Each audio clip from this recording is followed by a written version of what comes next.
Hello, and welcome to this YouTube video. Quick disclaimer, this video is not intended for children under the age of 13 years old, and if the comments are off, it's because YouTube did it, not me. So, this is going to be a longer video, so get a snack, settle in. These are the only videos end up being this length, like season reviews. And I'm going to be going over the second half of season 4, which comprises the last 13 episodes, and give my thoughts on it, while also going over the general traits of the show. So, I'm going to start off with characterization because it's one of my favorite things. I feel like the characters overall are fine. The side characters I always find very fun when they get a little more focus, which we are getting more as the sort of series progresses. A lot of them are integrated in the season-long story arc with our main characters who are challenged and put in situations where they can behave out of character in order to return back to their element to earn a key for that box arc, which is not really relevant here. That's a cat, ignore him. And I think for the most part, some of the characters are particularly out of place. Mostly, I found Rarity and Spike to have the most character assassination here.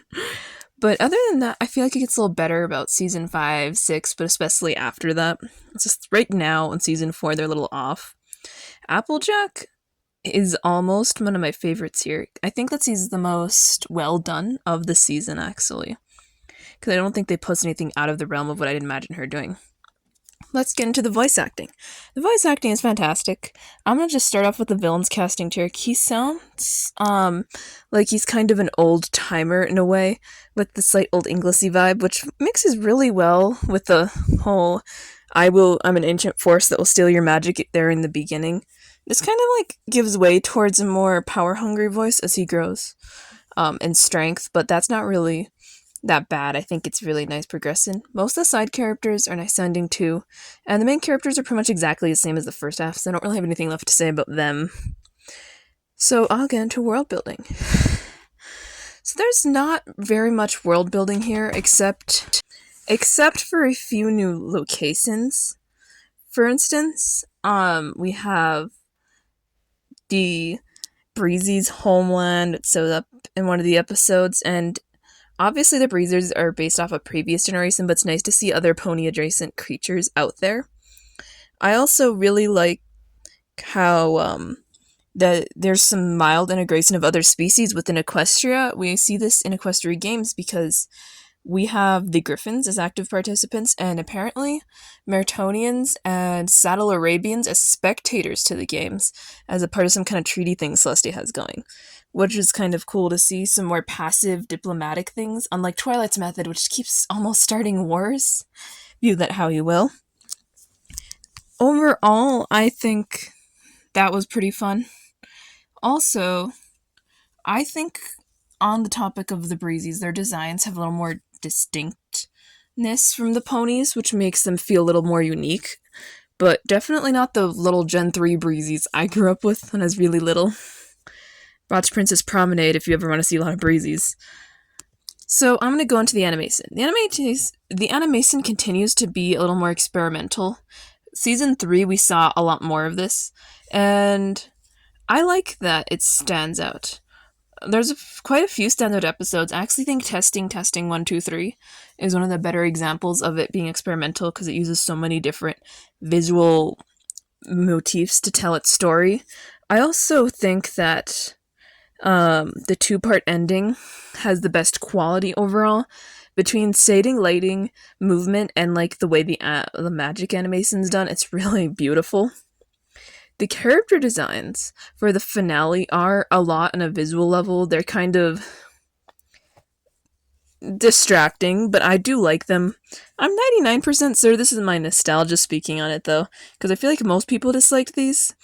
I'm very fond. I know that I actually had a Happy Meal toy of Fluttershy from this era, so that's kind of fun. The music is much like the last half. It has a lot of songs, and I think this one might have a few more than the previous half. I didn't bother to count the first halves accurately. At least, and as always, they're pretty high quality. all the songs are sort of meant to fit either with the plot or just be a really good listen. My favorite one, though, is probably when the princesses sing about Twilight finding her part. And I feel like this is one of the only times I actually hear Luna singing. Now I'm thinking about it. It's the only time in this season where she sings, for instance. And I think she sings in like 2 other songs. Yeah, 2 others. So I really like that. And this is very, very random, but Weird Al Yankovic shows up, and his songs are also pretty good, pretty fun. I think they fit better within the plot and less so as a regular standalone listening experience. But I did have enjoyment from that. And I'm going to go into first impressions. So I first watched this at about 8 to 9 years old. At least that's when it came out. And I really loved it because I was seeing Lasso begin to grow with me a bit. I was moving into my story arcs phase of my childhood, which was very prominent. There are a lot of ones that stood out from my memory, first impressions wise, from back then, mainly For Whom the Sweetie Belle Toils, Inspiration Manifestation, The Equestria Games, and Twilight Kingdom Part 1 and 2. Those ones left the most impact on me. Also, this is like kind of random, but this is around the pet toad era of my life. So it's kind of a sweet little memory. Just a little toad that was almost eaten by a snake chilling with us. Let's go into the episodes themselves, which, while varied in quality, are pretty good. So we'll start right off with episode 14, Philly Vanilli. The plot follows Fluttershy planning a fundraiser event for the Ponyville Pet Center, where the Ponytones, a local band, will be performing. When Fluttershy's friends find out that she's really good at singing, they try to get her to join the Ponytones, which she doesn't want to do because she has stage fright. So, of course, she says no. When Big Mac, one of the members, loses his voice, they go to Zecora for a cure, but Big Mac's voice will not heal in time. So Fluttershy uses a potion made out of poison joke, so she can sing in his place because it makes her voice deeper. And Fluttershy finds it difficult to say no to gigs because he doesn't want to disappoint people and continues singing while Big Mac lip syncs until his voice gets better. At the last performance, Fluttershy's secret gets revealed, and she has a complete panic attack where her friends help her feel better, and she has a little diatribe about how growth isn't in a linear line. And she sings a little song to them, and the episode ends. So my thoughts. This is an interesting way to start the second half of the season. This episode itself has some pretty fun music, mostly the kind that fits within the plot, as I've referenced, not so much standalone listenings. And it also is a Fluttershy episode, which we get quite a few of in this half of the season. As the first half didn't really have much, I can understand how she feels a little bit, because I was a bit more shy as a kid, and I was also bullied for basically everything by a few different kids. Like, singing and standing out has a kind of thing where you're never allowed to enjoy things, is what it feels like. I also had I used to sing randomly, and I would always get scared when someone heard me, and they'd be like, "You're so good, you should do a talent source." And I'm like, never, still haven't done any, and I'm an adult now. I also like that Applejack here can just absolutely read her brother's mind. Like, not literally, but I think she's just going off body language, but it's kind of fun to see how their bond is. Now, Pinkie Pie is a bit too much. She can be a little out of pocket with talking about Fluttershy in general. That being said, I don't really think she does anything all that egregious. She just needs to take a step back and think for a second. Zecora also has a short appearance here, and I think it's really nice that she tries to help out. I just don't know why they go to her and not a hospital and Big Mac has an issue, but go figure, right? So I'm going to move to the next episode. Episode 15, Twilight Time. The plot follows Twilight helping the Cutie Mark Crusaders with some private tutoring, like Apple Bloom with potion making, Sweetie Belle and spell casting, and lastly, Scootaloo with construction, I think? I'm not entirely sure what to make heads or tail of here. Diamond, Tiara, and Silver Spoon are flaunting their wealth and the Crusaders accidentally tell them about Twilight Time, so they absolutely beg to go with them. Diamond Tiara also tells the whole school about Twilight Time, where they all want to go, and the Crusaders are getting a little too caught up in the fame, and take all of them there at once for Twilight Time, by accident. Everything begins to go wrong, and the Cutie Mark Crusaders get absolutely humiliated, and learn that spending time with a special pony should be taken seriously and should be kept between you. So my thoughts. This is definitely not really one of my favorites, but it's really not a bad episode. It's kind of mid. The premise is fine. It's not really special, although it is kind of cool to see the Cutie Mark Crusaders' hobbies being further developed. Like, potion making with Apple Bloom, because he's always had an interest in that since one of the earlier seasons. And that little plant that's absolutely screaming that he makes sentient, just hilarious. I'm not the only one who thought that. And the other ones have cool hobbies, like Sweetie Belle trying to learn how to spellcast. Scootaloo also was pretty... I couldn't make heads or tails of her, so... but it's pretty cool. This is also the first time we see literally any pony treat Twilight like a celebrity for a princess status, which is really rarely brought up, actually, in the show itself. But I think it's about time to move on to It Ain't Easy Being Breezy, episode 16.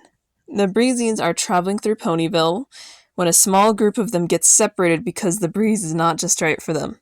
The group stays with Fluttershy to recover, and they start getting a little bit too comfortable, and their pollen is about to go bad. Fluttershy tells them they have to go, but feels extremely guilty.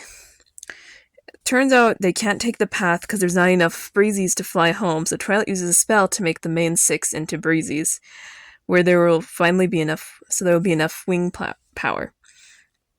They make it to the Breezy homeland just in time before the portal closes, and Fluttershy is given a flower from Seabreeze, one of the main Breezies, and the main 6 return to Equestria.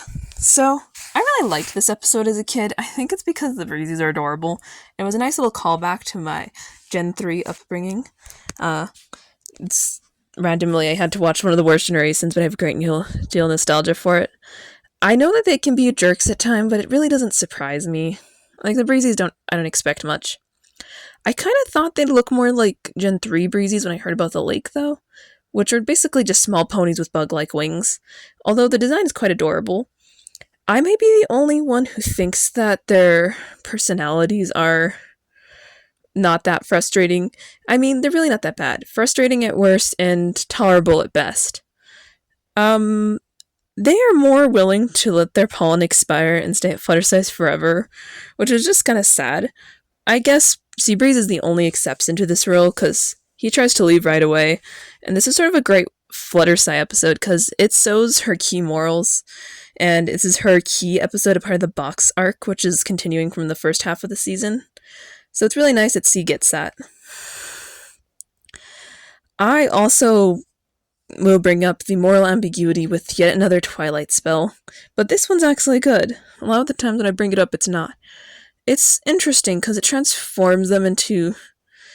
the transformation is kind of disturbing, but beyond that, the main 6 designs are really cute in Breezy form. Like, I don't think they made toys of it, but maybe they did and I'm wrong and I just never saw them in stories. Let's move on to the next episode, Some Pony to Watch Over Me, episode 17. Apple Bloom is going to stay home alone for the first time while her family goes out of town for the afternoon for a delivery. Applejack can't bear to leave her sister alone and returns home just to find Apple Bloom doing fine and accidentally sabotage her. So eventually... So Applejack starts acting very overprotective about everything and babies Apple Bloom, so much to her sister's dismay. Apple Bloom sneaks out to deliver the pies that Applejack forgot to deliver. Well, doing that. And so he gets in trouble because he encounters the Chimera, which wants to eat her and the pies. Apple Bloom is almost captured when Applejack steps in and saves her, and they continue the trip to deliver the pies together.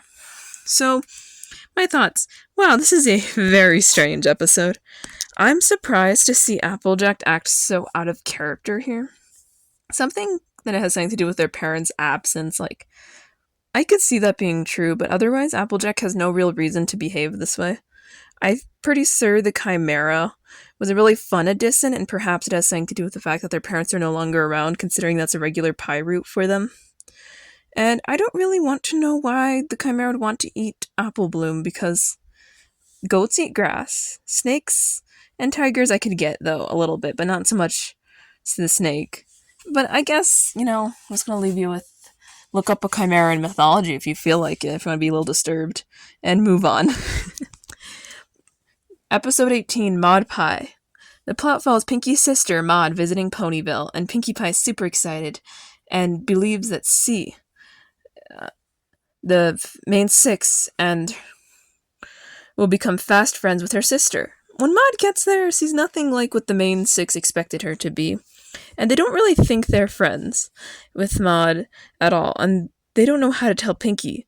When they do tell Pinky, she cooks up an absolutely insane bonding activity, so everyone will become best friends, and gets trapped with a rock, where Maud proceeds to save her life by directly chipping through the rock and decides to go home, where Pinkie Pie follows. Her friends decide to join her at the rock farm and make things up to Maud Pie and Pinky.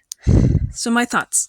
I really like this episode, but Maud Pie kind of messes with me. I'm not entirely sure, but she's almost a little bit too mellow. Her character really only works as a foil to another character.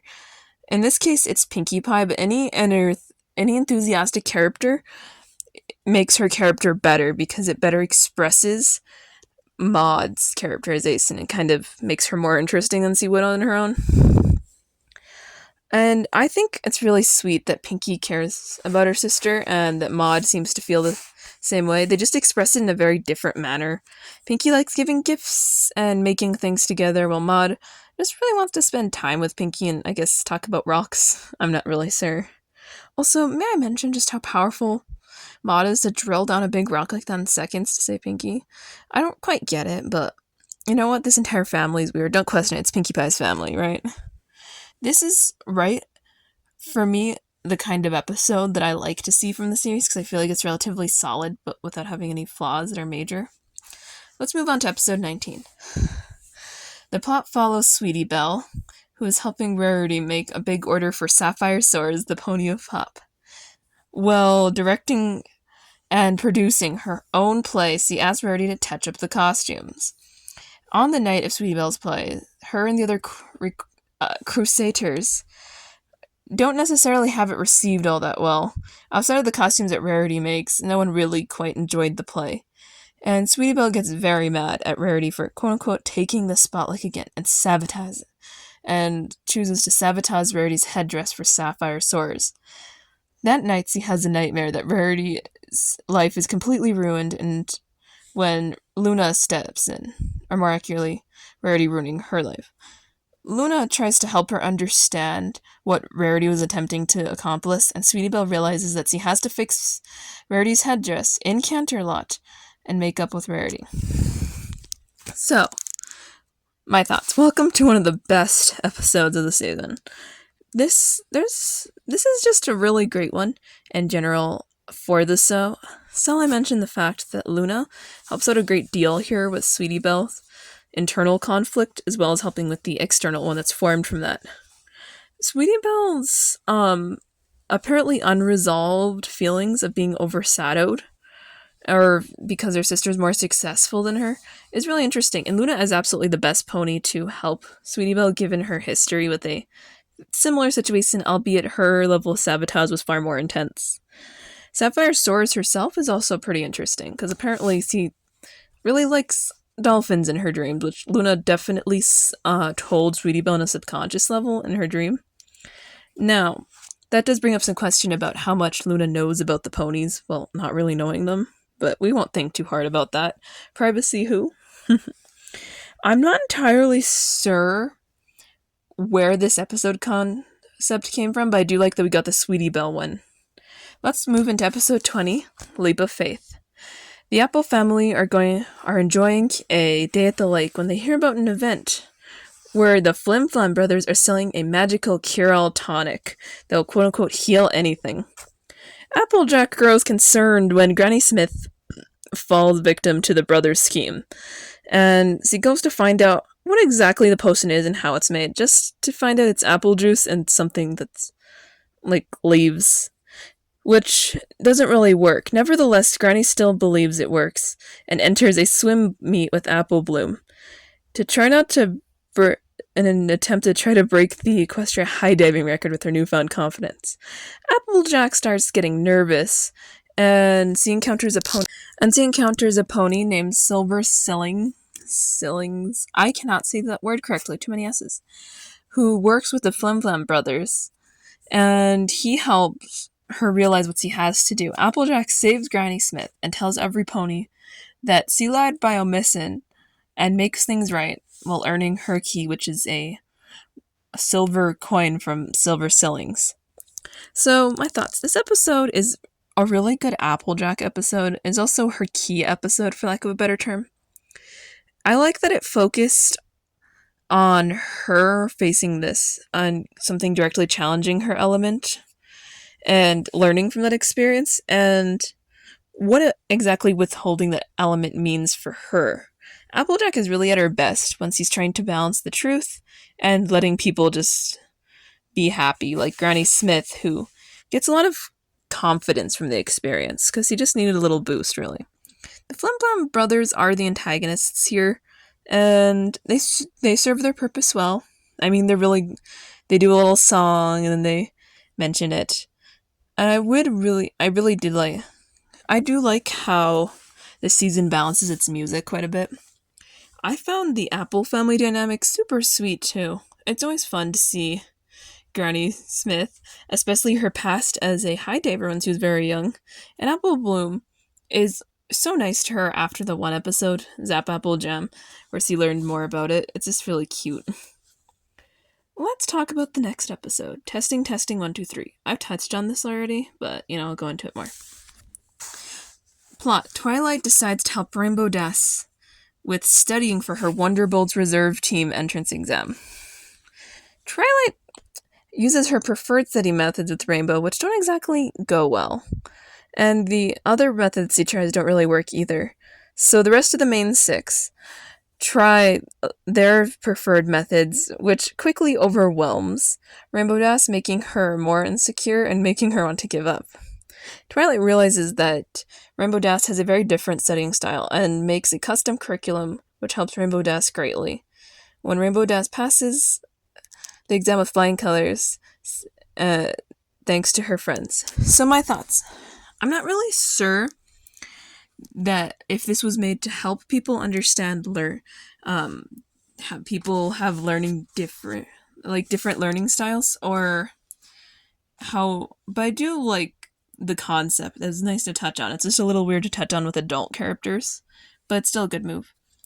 I like how much the random Wonderbolts lore we get. Like, they exist, why they exist, why, and the things that they like to do, I suppose. I am interested in how I'm very intrigued by how visually creative this episode has, mostly in scenes where the main 6 are trying to help Rainbow Dash, which don't really work.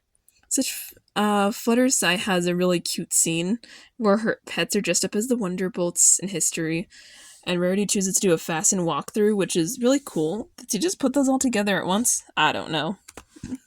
Now, Pinkie Pie is a little too much, as she tends to be in this season, and her music was not really the best, but it was kind of cool to see. This was probably my favorite part visually of the episode, albeit a little cringe. Twilight herself is a little bit too overbearing and seems to lack an understanding of different learning styles until about halfway through, where she really does start to understand what a visual learner is and accommodates her accordingly, which is good. Rainbow Dash herself can be a little annoying, but I really don't think it's that bad. Some people resent her for it. I think it's a bit of an overreaction for it. I think that we've all been in a place like that at some point, so it's weird to judge a fictional character for it. Side note, Fluttershy plays Celestia in the play, just like C does in Horse Play, the episode in season 8, which is just really random. But moving on. Episode 22, Tradia. The plot follows the main six going to Rainbow Falls for the yearly flea market, where Princess Twilight has to run her own stand while also being in charge of the market. Rainbow Dash and Fluttershy work together to get a first edition Daring Do book, and Applejack and Rarity pull their trade items together in case one of them finds something that they just can't live without. Meanwhile, Twilight's stand isn't doing so well, and Pinkie chooses to help her in a not very helpful way.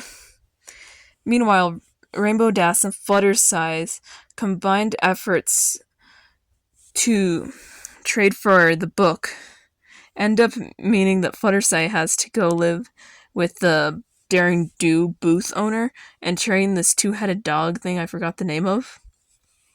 Rainbow Dash immediately regrets the trade and tells Twilight to declare the deal unfair so Fluttershy doesn't have to go. Okay, it is thundering outside. Please ignore that. I really need to get this done so it won't be super late. So I'm going to move into my thoughts. I really found this a very hard episode to gauge as far as my enjoyment. I have a farmer's market background, and vendor culture can be very interesting and quite tentative, and I think they capture it in a relatively accurate way, except for the Discord lamp guy, who leaves his stand completely alone. And it's not super common with vendors, but most of the time it's because of fear of theft, and I don't really think Equestria has theft problems, so I guess that makes sense. But that aside, I do like the diversity of ponies we see here. There are crystal ponies and ponies from all across Equestria that come to Rainbow Falls every year for this, so that's really cool. It's kind of like being at a big event.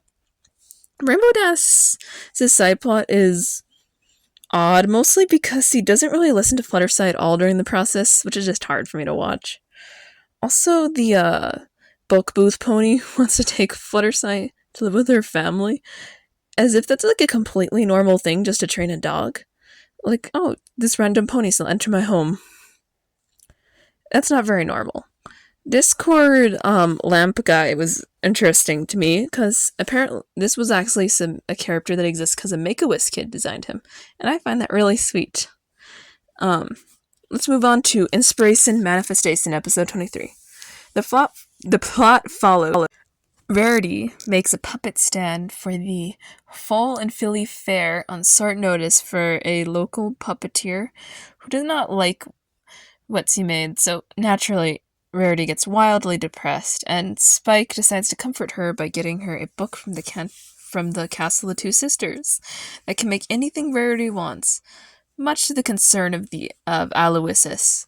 Things start spiraling out of control when Rarity begins changing anything and everything to match her vision, and Spike has to tell Rarity what she's doing is wrong, but he's not sure how to do that.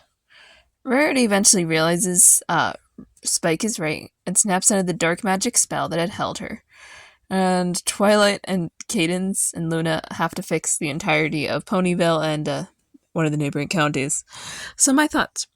There's a lot. This is a very loaded episode, and I'm not really surprised by that. I'm not really sure where to start with the whole Rarity plot because she's basically controlled by dark magic, which, although fascinating, is interesting for her because maybe she pretty much loses sight of her original goal almost immediately. I don't know why they have so many dark magic plots with Rarity, and there's this one and there's one in the comics, so that's why I bring it up. The whole thing that caused this whole event, it was Rarity making that really just not very good puppet booth. Like, it's pretty, but he was right in pretty much every aspect. He built it fundamentally wrong for what it was meant for, a traveling puppet booth.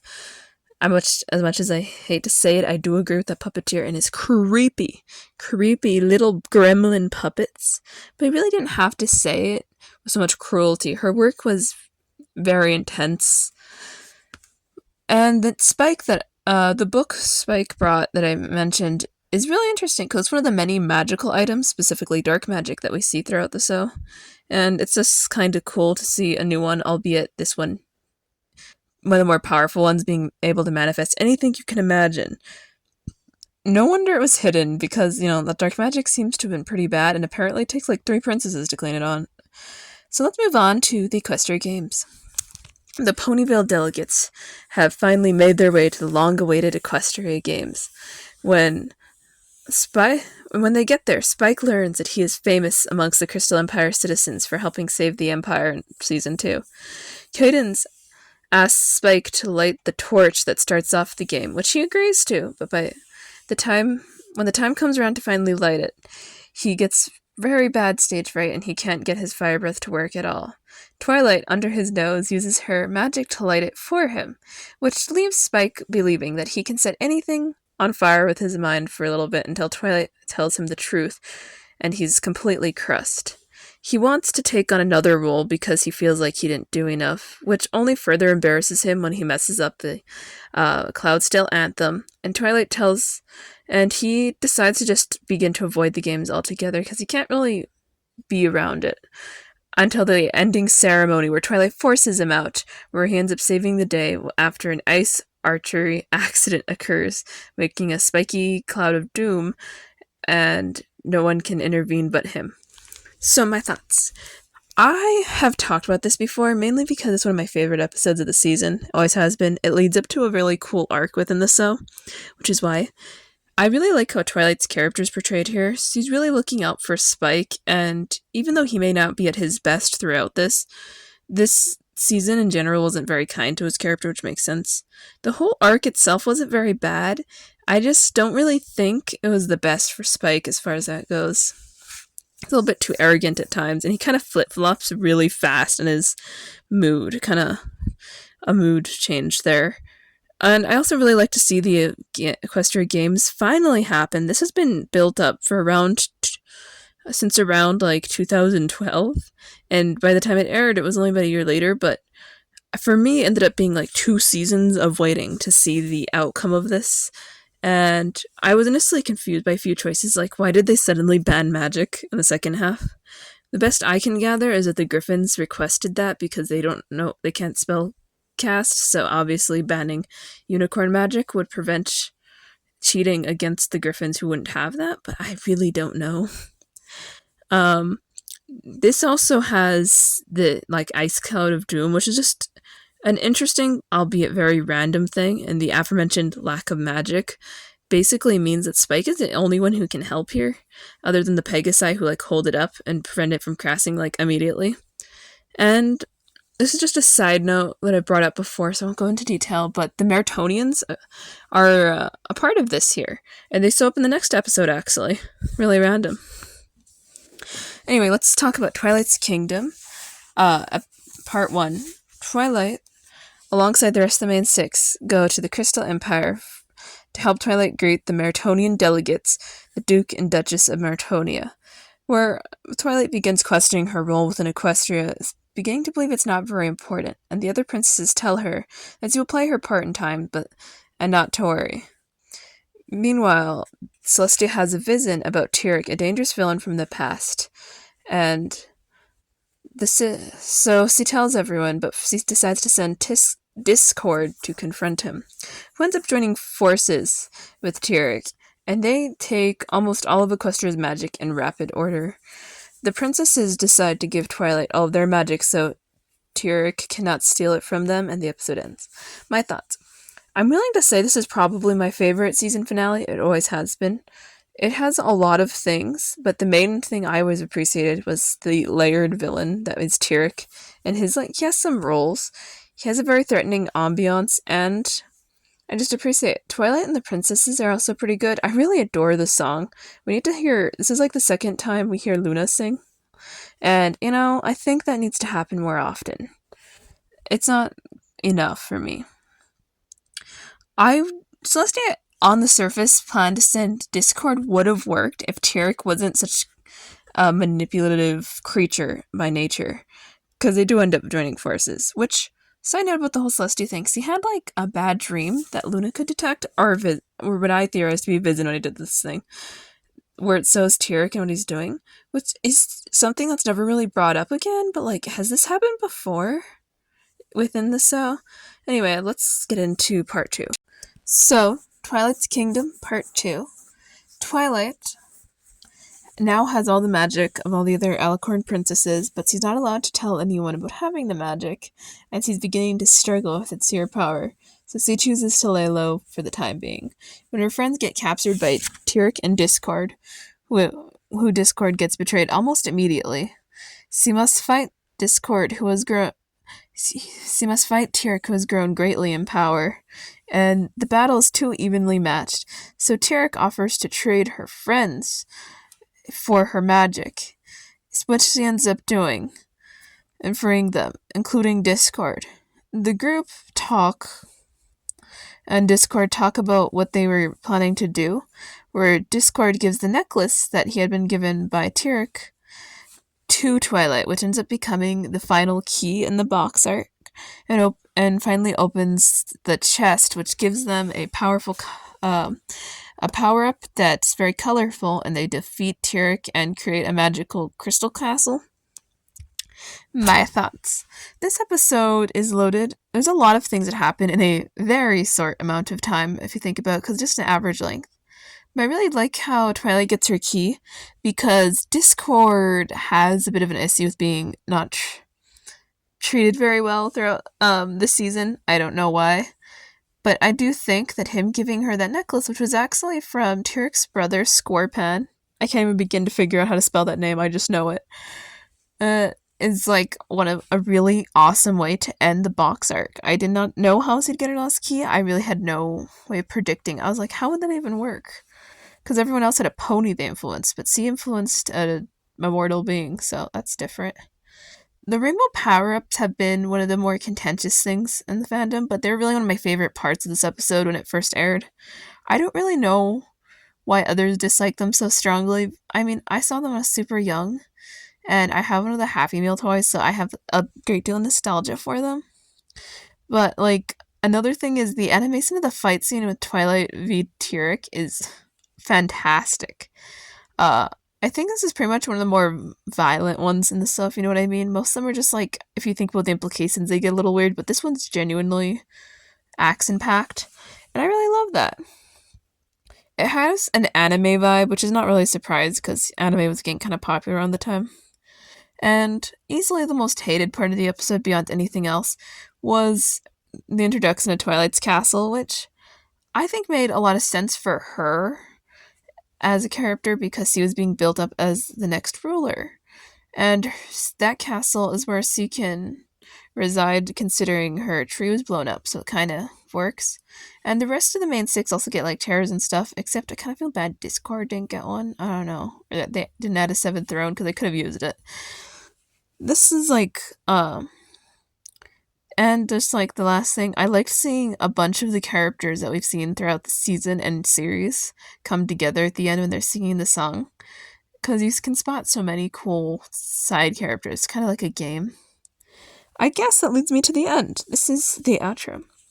Thank you if you've made it this far. I don't really expect most to, but if you can, consider checking out my content. Just know I post every Saturday. And if you enjoyed it, bye.